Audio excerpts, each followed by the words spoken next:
इस वीडियो और एडवोकेट सुबोध गुप्ता के चैनल का उद्देश्य समाज में कानून की जागृति पैदा करना है। यह वीडियो अगर शिक्षाप्रद लगे तो लाइक, सब्सक्राइब और शेयर करना मत भूलें। जय हिंद। दोस्तों, अनेक लोग मुझे फोन करते हैं और ये पूछते हैं कि सर हम अपनी प्रॉपर्टी बेचने जा रहे हैं, हमें एक प्रोस्पेक्टिव बायर मिला है जो हमारी प्रॉपर्टी को खरीदने में इंटरेस्टेड है, हमारी उसके साथ मीटिंग फिक्स हो गई है, आज शाम को 4 बजे की मीटिंग है,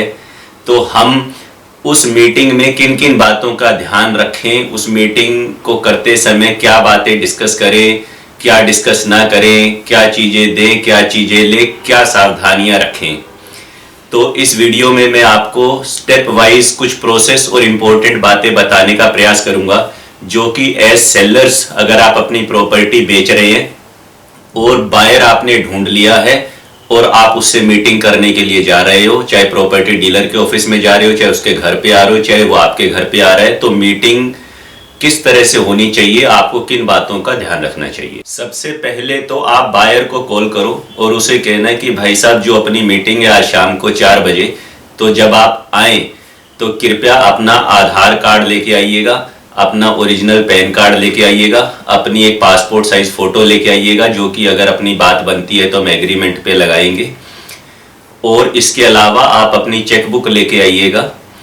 और थोड़ा सा कैश भी लेते आइएगा, टोकन मनी, अगर हमारी बात बनती है तो तुरंत डील फाइनल करने के लिए। और यदि आप मिलके प्रॉपर्टी खरीद रहे हो, बायर एक से अधिक हैं यदि आप लोग, तो जो भी साथ में दूसरे बायर हैं, चाहे आपकी माता जी हैं या वाइफ हैं आपकी या कोई भी हैं, तो अगर संभव हो तो उनको भी साथ ले आएं, ताकि बाद में कभी कोई डिस्प्यूट ना हो। ये मैं बता रहा हूँ आपको, ये लाइन उसे नहीं बोलनी है, ये आपको बता रहा हूँ एज ए सेलर कि कई बार क्या होता है, एक ही बायर आ जाता है, बाद में दूसरा बायर कहता है मेरे तो इस एग्रीमेंट पे साइन नहीं है, मेरी तो इसमें सहमति नहीं है। इसलिए बायर को बोल रहे हैं कि अगर संभव है तो जो अगर आप एक से अधिक लोग मिलकर प्रॉपर्टी खरीद रहे हैं तो दूसरे बायर को भी अपने साथ ले आएं। अगर वो कहते हैं कि भाई साहब माता जी या पत्नी जी जो है वो तो नहीं आ सकती, काम है, बाहर गए हैं, तो आप कहना कोई बात नहीं, हो सके तो उनसे एक अथॉरिटी लेटर ले आना कि आप अथोराइज हो उनके बिहाफ पे एग्रीमेंट टू सेल साइन करने के लिए और इस डील को करने के लिए, ताकि बाद में कोई चक्कर ना पड़े इस बात। अब आता हूँ दूसरे स्टेप पे। दूसरा स्टेप ये है कि जब आप मीटिंग के लिए जाएं तो आपको भी कुछ चीज़ें अपने साथ लेके जानी है। उसी की तरह, बायर की तरह, आपको भी अपनी आइडेंटिटी एस्टेब्लिश करने के लिए कि आप एक्चुअल सेलर हैं, आपको अपना आधार रख लेना है, अपना पैन कार्ड रख लेना है, अपनी चेकबुक रख लेनी है, ताकि अगर वो कहते हैं कि मुझे किस अकाउंट में पेमेंट करनी है या तो उसके काम आ सके वो चीज़। और आपको फ़ोटो भी अपनी एक रख लेनी है, ताकि वो अगर एग्रीमेंट बनता है तो बायर की फ़ोटो लगेगी तो सेलर की फ़ोटो भी लगेगी। इन डॉक्यूमेंट्स के अलावा आपको जो प्रॉपर्टी के सारे ओरिजिनल डॉक्यूमेंट है, टाइटल डॉक्यूमेंट है, पूरी चेन, वो एक सेपरेट फोल्डर में रख लें। प्रॉपर्टी के टाइटल डॉक्यूमेंट के अलावा सेल डीड वगैरह जो भी आपके पास है, उसके अलावा अगर आपने हाउस टैक्स की लेटेस्ट रसीद है आपके पास, आपने पेमेंट कर रखी है, कोई RWA का या मेंटेनेंस का बिल पे कर रखा है, लेटेस्ट बिजली का बिल, पानी का बिल वगैरह पे कर रखा है, कोई भी जो डॉक्यूमेंट और लेटेस्ट रसीदें हैं वो भी आप ओरिजिनल एक सेपरेट फोल्डर में रख लें, ताकि ज़रूरत पड़ने पे मीटिंग में आप उसको दिखा सकें और वो मांगेगा ही, पूछेगा इसके बारे में। और अगर आपकी प्रॉपर्टी पे लोन चल रहा है तो आप बैंक से पहले ही एक फोरक्लोजर लेटर निकलवा लें, जिसमें दिख जाए कि कितना आपका आउटस्टैंडिंग है, और अपने बैंक से एक लिस्ट ऑफ डॉक्यूमेंट भी निकलवा लें, जिसमें बैंक अपने लेटर हेड पे लिख देता है कि इस प्रॉपर्टी के ये ओरिजिनल प्रॉपर्टी डॉक्यूमेंट हमारे पास हैं। तो वो डॉक्यूमेंट आप बैंक से पहले ही एडवांस निकाल के रखें और मीटिंग करते हुए लेके जाएं। इन ओरिजिनल डॉक्यूमेंट्स के अलावा आपको इन सब का एक सेट फोटोकॉपी भी अलग से कैरी कर लेना है, अलग फोल्डर में। और ऐसा नहीं है कि जाते ही उसे फोटोकॉपी दे देनी है। अगर आपकी प्राइस की बात बन जाती है, डील आगे बढ़ती है, तो जो जो इम्पोर्टेंट डॉक्यूमेंट उसको ज़रूरत हो सकती है बैंक लोन के लिए या उसकी पर्सनल सेटिस्फेक्शन, ड्यू डिलीजेंस के लिए, वो एक सेट फोटोकॉपी आप उसको क्रॉस मार के दे दें। क्रॉस पहले ही मार के रखें, पेन से बस ऐसे क्रॉस मार दें हर पेज पे, ताकि उसका कोई अननेसेसरी मिसयूज ना हो सके। इसके अलावा आप भी यदि एक से अधिक सेलर हैं, जो प्रॉपर्टी आप बेच रहे हो वो आपकी नहीं अकेले की, आपकी वाइफ भी उसमें मान लीजिए को ओनर हैं, तो कोशिश करिए कि आप अपनी वाइफ को भी मीटिंग में साथ लेके जाएं, क्योंकि आप बायर को भी ये कह रहे हो कि भाई साहब पत्नी को भी ले रहे हो तो पत्नी को भी लेके आना, तो फिर आप भी ले जाना अगर कोई दूसरे सेलर हैं। और यही स्थिति यदि आपके साथ है कि दूसरे सेलर नहीं आ सकते किसी भी वजह से, उस शहर में मौजूद नहीं है या तबीयत खराब है या कोई काम है, तो आप उनसे एक अथॉरिटी लेटर ले लें कि भाई ये मैं इस प्रॉपर्टी में को ओनर हूँ और ये प्रॉपर्टी बेचने के लिए मैंने इनको अथॉरिटी दे रखी है और मुझे कोई ऑब्जेक्शन नहीं है अगर ये एग्रीमेंट करते हैं, और मैं उससे बाउंड रहूँगी और बाद में एग्रीमेंट ज़रूरत पड़ने पे जहाँ मेरा नाम है वहाँ साइन भी करूँगी। इस तरह की कोई लैंग्वेज प्रोफेशनली बाद में ड्राफ्ट की जा सकती है। अंदाज़ा बता रहा हूँ आपको कि क्या लिखा जा सकता है। नेक्स्ट काम आपको दोस्तों ये करना चाहिए, जब जा ही रहे हो तो हालांकि बायर ने वो प्रॉपर्टी पहले देख ली होगी, मीटिंग करने के लिए आ रहा है, लेकिन क्या पता देखनी हो, फिर भी आप अपनी वीडियो एक बना लें उस प्रॉपर्टी की जिसे आप बेचना चाह रहे हैं। उस वीडियो को आप अपने व्हाट्सएप पे रखें ताकि ज़रूरत पड़ने पे अगर हैंड टू हैंड कुछ दिखाना पड़े तो वीडियो से आप चीज़ें दिखा सकें कि कैसी प्रॉपर्टी है, कहाँ स्थित है, आसपास क्या है। इस प्रकार की 2-3 वीडियो अलग अलग छोटी मोटी आप बना के रख लें। नेक्स्ट 2 चीज़ें जो दोस्तों आपको लेके जानी हैं वो बहुत ही ज़रूरी हैं। उसमें से जो पहली चीज़ है वो है एडवांस में ही आपको एक जो प्रपोज्ड एग्रीमेंट है जो आप उसको साइन करेंगे, वो एक प्रोफेशनली ड्राफ्टेड एग्रीमेंट आपको अपने वकील से बनवा कर ही लेके जाना है। वो प्रॉपर्टी डीलर वाले एग्रीमेंट जो वहाँ पे स्टैंडर्ड क्लॉजेज लिखी रहती हैं वो फॉलो करने की एडवाइस मैं कभी भी नहीं देता, उससे आप भारी दिक्कत में पड़ सकते हो। जो प्रपोज्ड एग्रीमेंट है आपका, जो आप अपने वकील से कंसल्ट करके बनाएंगे कि क्या आपकी प्रॉपर्टी है, क्या क्लॉजेज हैं, क्या आपके हित में रहनी चाहिए, वो पहले से ही बनवा लो। उसमें जो कॉलम है बायर की डिटेल वगैरह वो खाली छूट जाएंगे, प्रॉपर्टी का टोटल प्राइस, सौदा कितने में हुआ, वो कॉलम खाली छूट जाएगा, और ज़रूरत पड़ने पे प्रॉपर्टी का एड्रेस भी आप खाली छोड़ सकते हो या लिख भी सकते हो, उसमें कोई बड़ी बात नहीं है। उदाहरण के लिए ये भी बताता हूँ कि जितने बड़े बड़े बिल्डर हैं जो अपनी प्रॉपर्टियाँ बेचते हैं, और अगर आपने किसी बिल्डर से कभी प्रॉपर्टी खरीदी होगी तो वो क्या प्रॉपर्टी डीलर का बनाया हुआ एग्रीमेंट यूज़ करते हैं या वो आपका बनाया हुआ एग्रीमेंट यूज़ करते हैं एज ए बायर? नहीं,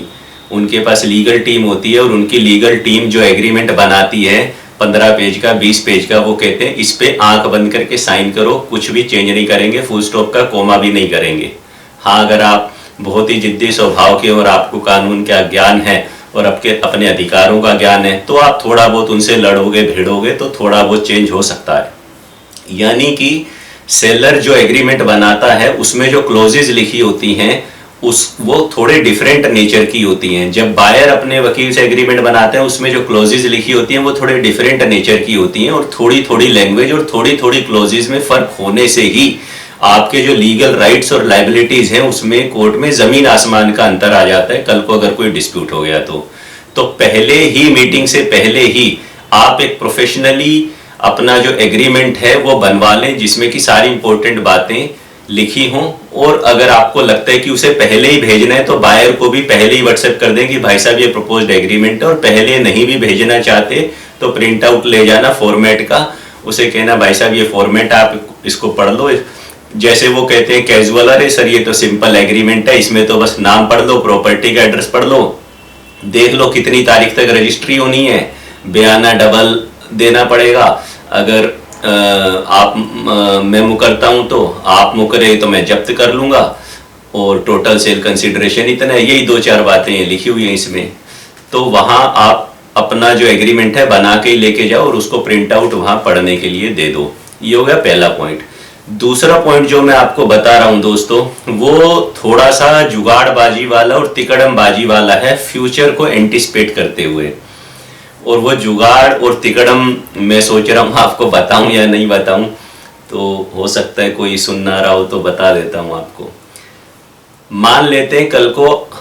आपने एग्रीमेंट उससे कर लिया, उसने आपको कुछ टोकन मनी दे भी दिया और एक तारीख निश्चित कर दी कि भाई इस तारीख से पहले मैं बाकी के पैसे दे दूंगा और रजिस्ट्री कराऊंगा, और उस तारीख को वो पैसे नहीं देता है और रजिस्ट्री नहीं कराता है, और आपका आपस में किसी और बात पे भी हो सकता है डिस्प्यूट हो जाए,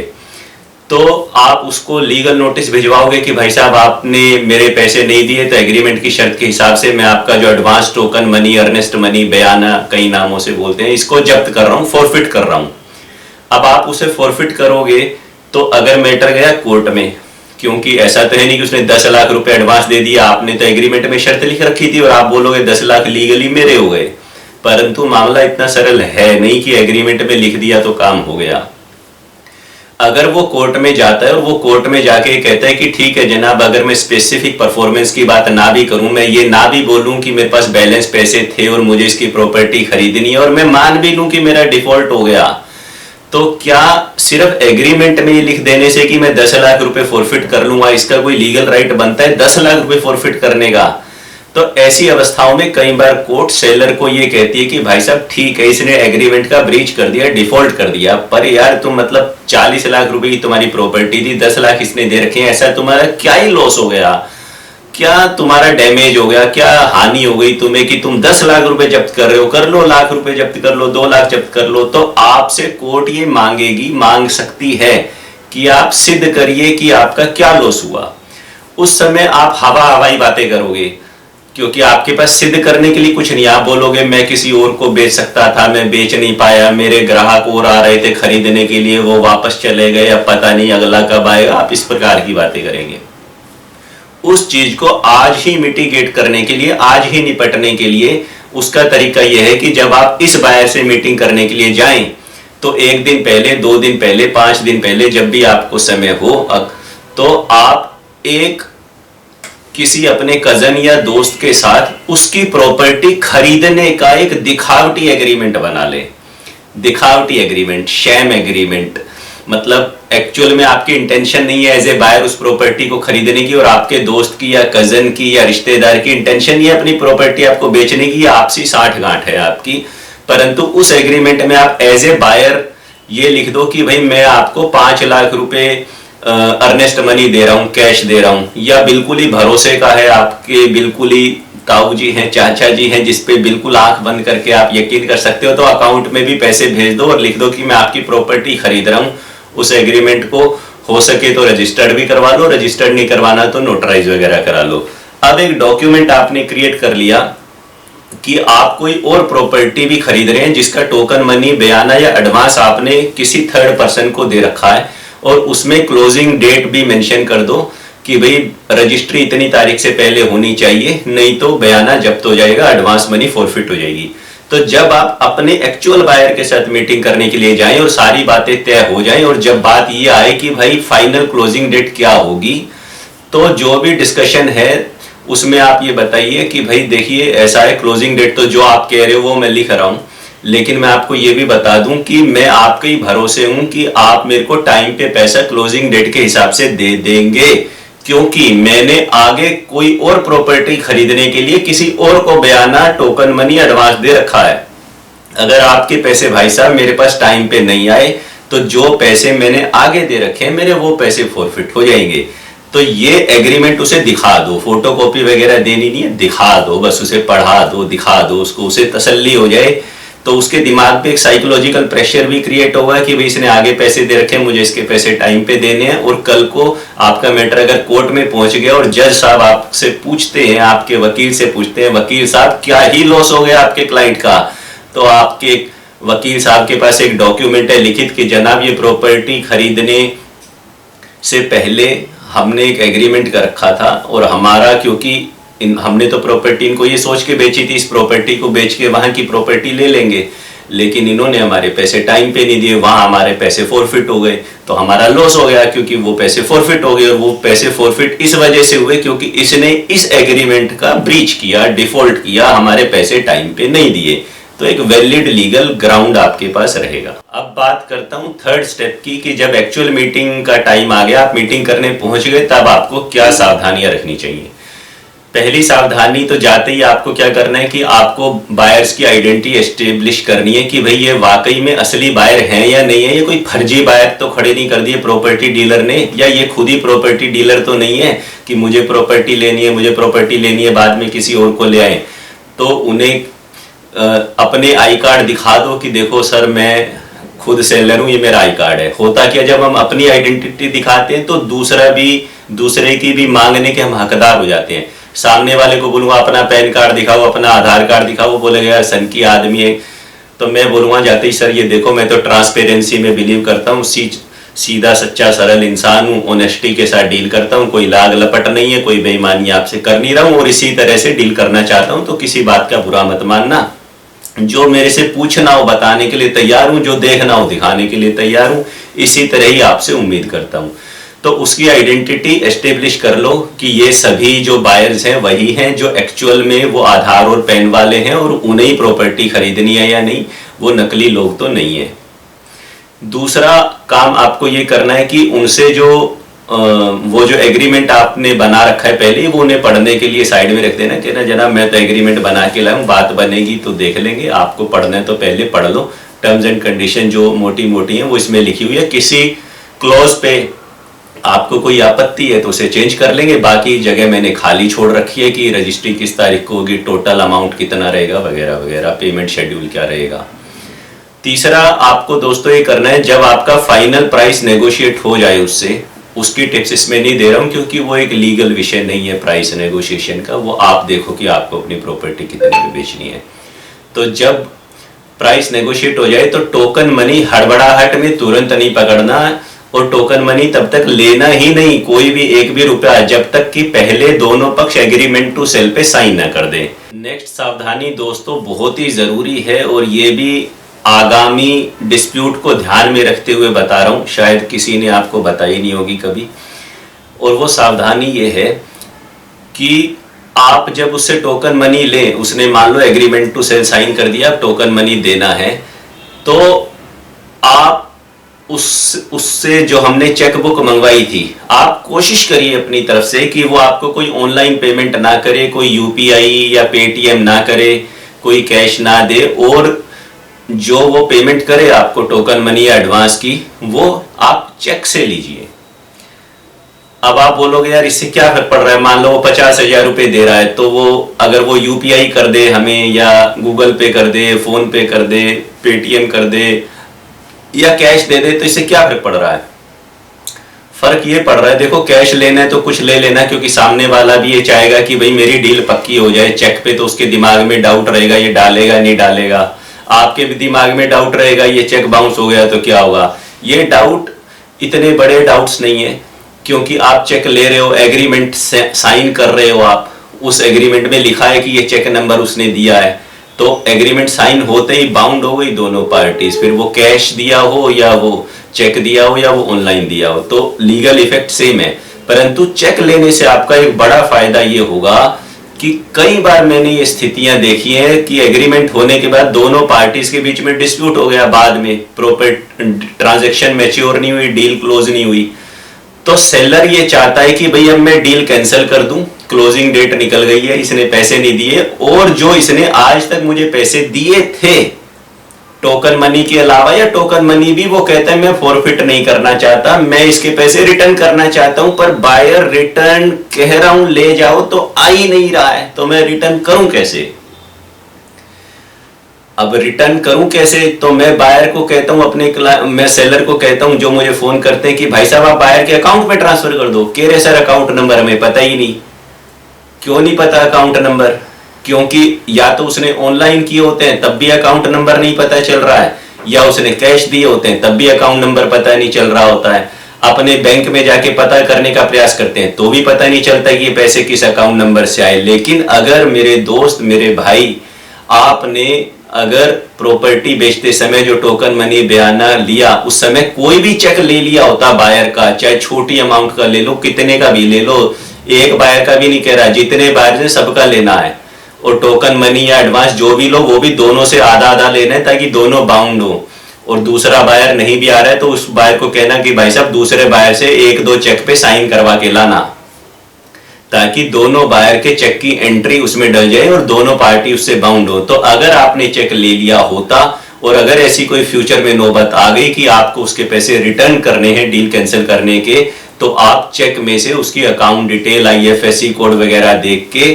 उसके पैसे उसके अकाउंट में भेज सकते हो वापस, कि भाई साहब डील कैंसिल होगी, आपके पैसे भेज रहा हूं, और फिर अपना अकाउंट भी चाहे बंद कर देना ताकि वो वापस आपके खाते में ना भेज। नेक्स्ट सावधानी दोस्तों आपको ये रखनी है कि आपको बायर्स की जो फाइनेंशियल कैपेबिलिटी है उसका अंदाजा लगाना है, मीटिंग में असेस करना है कि इसके पास वाकई पैसे हैं भी इस प्रॉपर्टी को खरीदने के लिए या नहीं है। सेल्फ फंडिंग है, पड़े हैं उसके पास पैसे, या वो कोई और प्रॉपर्टी बेचेगा, पैसे आएंगे, या वो किसी रिश्तेदार से उधार लेगा, या वो किसी बैंक लोन के माध्यम से आपकी प्रॉपर्टी खरीदेगा। तो उसे पूछना है कि आपके पास पैसे का क्या जुगाड़ है। आप जो हम ये एग्रीमेंट कर रहे हैं कि इतनी तारीख तक आप पैसे दे देंगे, इस तारीख तक इतने दे देंगे, या रजिस्ट्री वाले दिन तक दे देंगे, वो कैसे दे दोगे। तो अलग अलग स्थिति में जो एग्रीमेंट की क्लोजेस हैं वो थोड़ी थोड़ी डिफरेंट हो सकती है। अगर वो कहते हैं मैं बैंक लोन लूंगा तो बैंक लोन से संबंधित कुछ क्लोजेस आपके एग्रीमेंट में जोड़ी जा सकती हैं। तो उसको लीगली बाउंड करने के लिए और उसकी स्थिति को समझने के लिए, ताकि डिफॉल्ट ना करे वो, हमें ये क्वेश्चन पूछना जरूरी है। ये कहने से बात नहीं बनता कि उसकी जिम्मेदारी है, वो पैसा लाएगा कहीं से भी लाए, हमने तो लिख दिया अगर पैसा नहीं दिया तो हम बयाना जब्त कर लेंगे।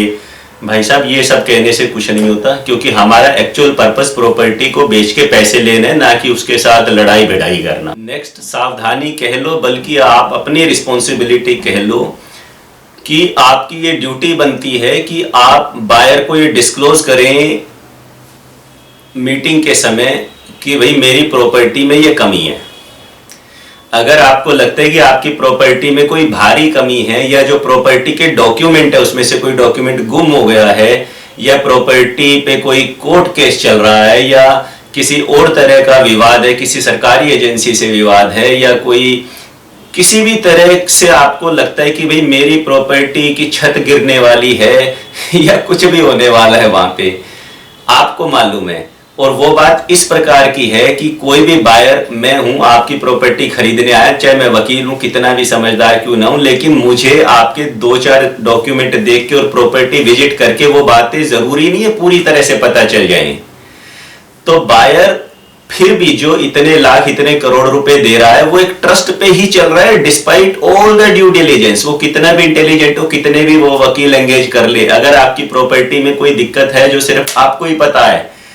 तो वो सिर्फ आपको ही पता है भाई साहब, वो किसी को नहीं पता। तो आप ये देख लो कि ऐसा कोई धोखाधड़ी आप बायर के साथ ना करें, जिससे कि एग्रीमेंट होने के बाद जब वो डिफॉल्ट करे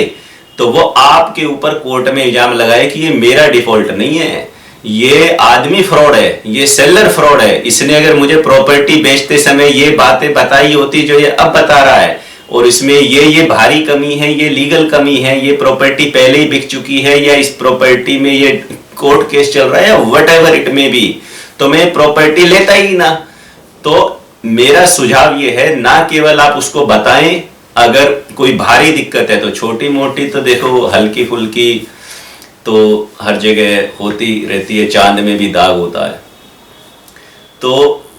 ना केवल बताएं, बल्कि जो एग्रीमेंट आप उसके साथ बना रहे हैं, वो जो दिक्कतें हैं जिससे कि आपको लगता है कि ये दिक्कतें हैं, उनको एग्रीमेंट में डिस्क्लोज भी कर दें, लिख भी दें, मेंशन भी कर दें कि प्रॉपर्टी का ये वाला डॉक्यूमेंट गुम हो गया है, या प्रॉपर्टी का आगे वाला हिस्सा कमजोर है, स्ट्रक्चरल रूप से वो गिरने वाला है, कल को ये गिर गया तो मेरी कोई जिम्मेदारी नहीं है, मैं ठीक नहीं कराऊंगा, as is where is basis पे बेच रहा हूं, इसने देख लिया है, अपने एक्सपर्ट द्वारा इंस्पेक्शन करा ली है, और जहां जो कमी थी मैंने इसे बता भी दी है, यहाँ पे सीलन आ रही है, या जो कुछ भी पंगा है, या ये डॉक्यूमेंट गुम है, इसके लिए मैं इंडेमनिटी बॉन्ड देने के लिए तैयार हूं, फलाने सन में पुलिस में रिपोर्ट दर्ज करा दी थी, ये गुम हो गया है, ये कागज मेरे पास है, मैं दे रहा हूं। डिस्क्लोज करिए ताकि कल को आपके ऊपर इल्जाम ना। नेक्स्ट और अंतिम सावधानी दोस्तों ये है कि आपको बिल्कुल बिना डरे बायर से अपफ्रंट साफ साफ उसको कहना है, अंत में डील होने से पहले, एग्रीमेंट साइन होने से पहले, डील होने का मतलब है कि जब प्राइस फिक्स हो जाए, उसे कहने कि देखो सर ऐसा है, अपनी बातें हो गई है, प्रॉपर्टी आपने देख लिया, प्राइस अपना फिक्स हो गया है, सारी मुख्य बातें भी अपनी तय हो गई है, लेकिन मैं आपको स्पष्ट कर देना चाहता हूं कि कुछ भी हो जाए मैं ये 5 काम नहीं करूंगा। ये मैं आपको स्पष्ट रूप से आपके मुंह पे बोल रहा हूं, आपको समझ में आए तो मेरी प्रॉपर्टी खरीदो, नहीं समझ में आए तो कोई बात नहीं। हाँ, वो बोलेगा भाई साहब कौन से 5 काम नहीं करोगे, तो वो 5 काम बता रहा हूं। पहला तो उसको ये कहना कि कुछ भी हो जाए, आप अगर मुझे पूरी पेमेंट कल भी दे दो तो भी मैं आपको जो प्रॉपर्टी का कब्जा है, फिजिकल पोजेशन है, चाबी है, वो रजिस्ट्री की डेट से पहले नहीं दूंगा, जिस दिन सेल डीड होगी उसी दिन दूंगा। आप मेरे को आके ये मत कहना कि भाई साहब आपने 1 करोड़ की प्रॉपर्टी बेची थी यार, मिल तो गए आपको 1 करोड़ रुपए, रजिस्ट्री करा लेंगे 2 महीने बाद, अभी स्टैंप ड्यूटी नहीं है, माता जी बाहर गई हुई है, फलाना बीमार है, ढिमकाना बीमार है। मेरे को ये सबसे मतलब नहीं है, पेमेंट तो चाहिए ही चाहिए, लेकिन रजिस्ट्री डेट से पहले अपनी प्रॉपर्टी का कब्जा नहीं दूंगा। ऐसा इसलिए कह रहा हूं, इसके बहुत सारे खतरे हैं, उसकी चर्चा इस वीडियो में नहीं कर सकता, मैंने सेपरेट वीडियोस बना रखे हैं इस विषय पर भी। दूसरी बात आपको ये कहना है कि जो मेरे प्रॉपर्टी के ओरिजिनल डॉक्यूमेंट्स हैं सारे, जो मैंने अभी आपको दिखाए और जिसकी एक लिस्ट बना के मैंने एग्रीमेंट के साथ भी लगा दी है कि ये डॉक्यूमेंट मेरे पास है, इसके अलावा और कोई डॉक्यूमेंट मांगना मत, है ही नहीं, दे सकता नहीं। कल को आपका बैंक बोले फलाने की ये लेके आओ, पुरानी चेन में ये कमी है, मैं भाई साहब कहीं नहीं जाऊंगा, मेरे पास और कोई डॉक्यूमेंट नहीं है, मेरे पास यही डॉक्यूमेंट है। हाँ, कोई एनओसी लानी है किसी अथॉरिटी से या आरडब्ल्यू से लानी है या कोई, तो वो बात अलग है, वो तो फिर अपनी डील होने के बाद विधिवत प्रोसेस जो है वो कर लिया जाएगा। लेकिन प्रॉपर्टी के जो टाइटल डॉक्यूमेंट है वो मेरे पास यही है, मेरे पास और कोई डॉक्यूमेंट नहीं है, इसके सिवा मांगूंगा नहीं, दूंगा भी नहीं। और ये जो मैंने एग्रीमेंट के साथ लिस्ट बना के अटैच करी है, इस पे साइन करो कि ये डॉक्यूमेंट है, वो एग्रीमेंट का पार्ट होना चाहिए कि हमारे पास क्या डॉक्यूमेंट है और हम क्या देंगे। तीसरा पॉइंट उसको बोलना है कि भाई साहब कुछ भी हो जाए, आज आपने बोला है हम बायर हैं, हम खरीद रहे हैं, मैं आपके किसी नॉमिनी के नाम या किसी रिश्तेदार के नाम या किसी